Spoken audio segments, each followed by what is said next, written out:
नमस्कार मित्रों, आज फिर मैं हाजिर हूँ अपनी एक नई कविता लेकर। एक ऐसे इतिहास के एक ऐसे चरित्र के लिए एक कविता लेकर कि जो अपने आप में एक अनूठी मिसाल है संपूर्ण भारतवर्ष का, संपूर्ण विश्व के लिए।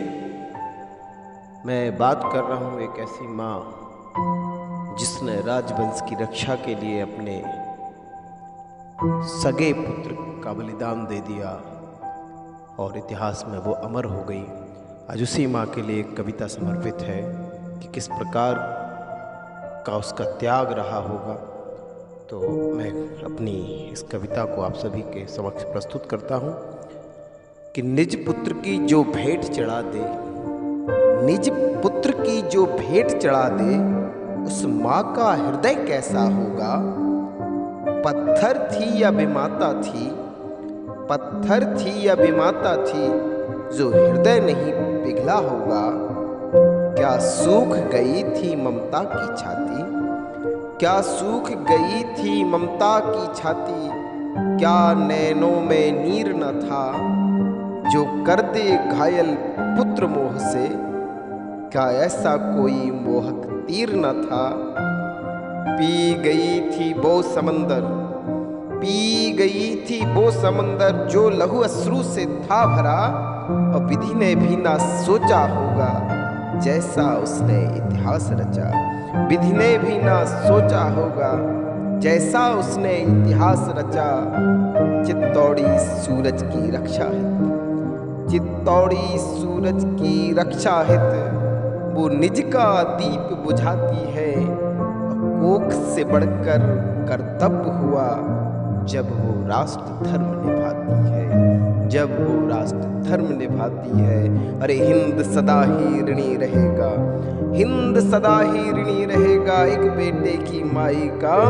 जिक्र हमेशा होगा जग में माता पन्ना धाई का, जिक्र हमेशा होगा जग में माता पन्ना धाई का।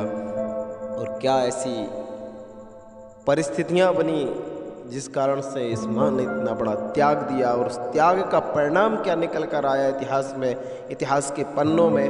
उस त्याग की क्या महिमा रही होगी, उसके बारे में पंक्तियाँ निवेदित करता हूँ कि कुंवर उदय सिंह ना होते, महाराणा प्रताप के पिता की रक्षा के लिए माता पन्ना धाई ने जो बलिदान दिया, उसके लिए चित्र खींचा मैंने कि कुंवर उदय सिंह ना होते तो समय चक्र भी रुक जाता। कुंवर उदय सिंह ना होते तो समय चक्र भी रुक जाता, और वीर प्रताप के भालों का भी शोर यहाँ ना हो पाता। वीर प्रताप के भालों का भी शोर यहाँ ना हो पाता। अरे हल्दी घाटी रोती रहती, हल्दी घाटी रोती रहती अपनी बंजर किस्मत पर, जब अरिदल खेला करता मातृभूमि की अस्मत पर, जब अरिदल खेला करता मातृभूमि की अस्मत पर। शेरों को जिंदा रखने, अरे शेरों को जिंदा रखने उसने अपनी छाती का लहू दिया, और उदय सिंह की सैया पर निज पुत्र को है सुला दिया। उदय सिंह की सैया पर निज पुत्र को है सुला दिया। राजवंश की रक्षा हित वो, राजवंश की रक्षा हित वो पत्थर सी बेजान हुई। भूल गई वो कोख की पीड़ा, जब नियति को जान गई। भूल गई वो कोख की पीड़ा, जब नियति को जान गई। कितना गर्वित हुआ होगा, कितना गर्वित हुआ होगा उस समय जो पल निर्णायी था। और जिक्र हमेशा होगा जग में उस माता पन्ना धाई का, जिक्र हमेशा होगा जग में उस माता पन्ना धाई का।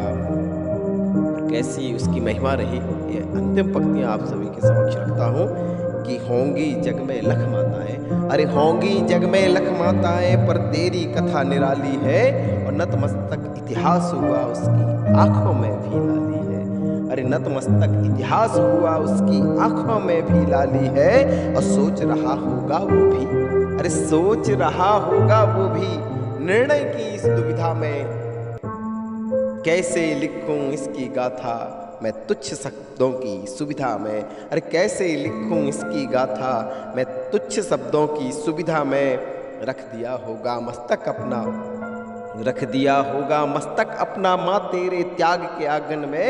और फिर जयकार किया होगा रखकर अपने स्मरणों में, फिर जयकार किया होगा रखकर अपने स्मरणों में। और चित्तौड़ सदा ही ऋणी रहेगा। अरे चित्तौड़ सदा ही ऋणी रहेगा उस माता वरदाई का, और जिक्र हमेशा होगा जग में उस माता पन्नाधाई का। जिक्र हमेशा होगा जग में उस माता पन्नाधाई का। जय हिंद दोस्तों। अगर एक कविता मेरी आप सभी को पसंद आती है तो लाइक और शेयर और कमेंट के माध्यम से मुझे ज़रूर बताएं। जय हिंद, जय भारत।